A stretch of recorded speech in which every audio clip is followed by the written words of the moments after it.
Here's what you'll need for my fresh tomato soup. Some fresh tomatoes, get the best quality you can.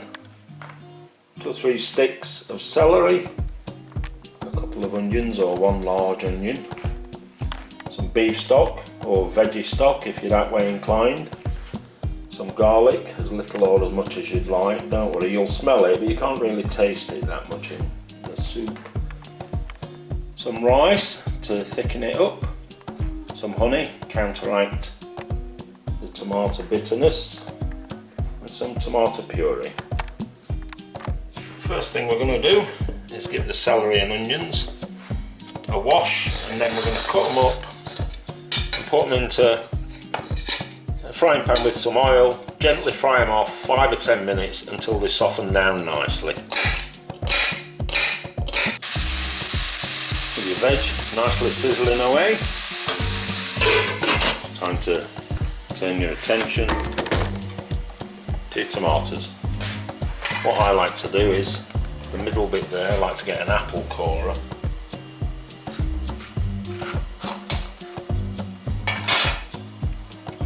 and just pop it out. Once you've cut the core out, just give it a little nick so that it's in quarters, and then there, going into a pan of boiling water for 5 minutes, and it'll be really easy to peel then. Don't throw this water away when you've finished, because it'll be full of tomato flavour and goodness. Once they've had a few minutes bubbling away, plunge them into freezing cold water, or if you're not in a rush you can just leave them to cool down on their own. The cold water just makes it easier to handle, and that's how easy it peels off your skin. Once you've got them peeled, just a case of giving them a rough chop, and then we're going to add them to the celery and onion. Then into there with a good portion of salt and black pepper, and we'll just wait for the rest of the tomatoes to boil so we can skin them and put them in the same pot.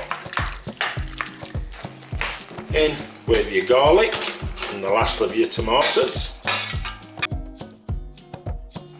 Then it's in with your broth.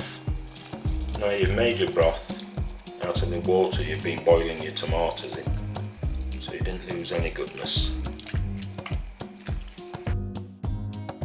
In with your tomato puree. A really good dollop of honey. And then lastly, 3 tablespoons of your rice, just to thicken it up a little bit. And then to ensure your rice is cooked, we're just going to simmer that away for 30 minutes. Let's add 30 minutes or so. Time to turn off the heat. Get out your hand blender or put it into a blender, whichever way you're going to blend it, and then get it blended. Once you've blended it up to a consistency that you're happy with, it's time to dish it out and get stuck in.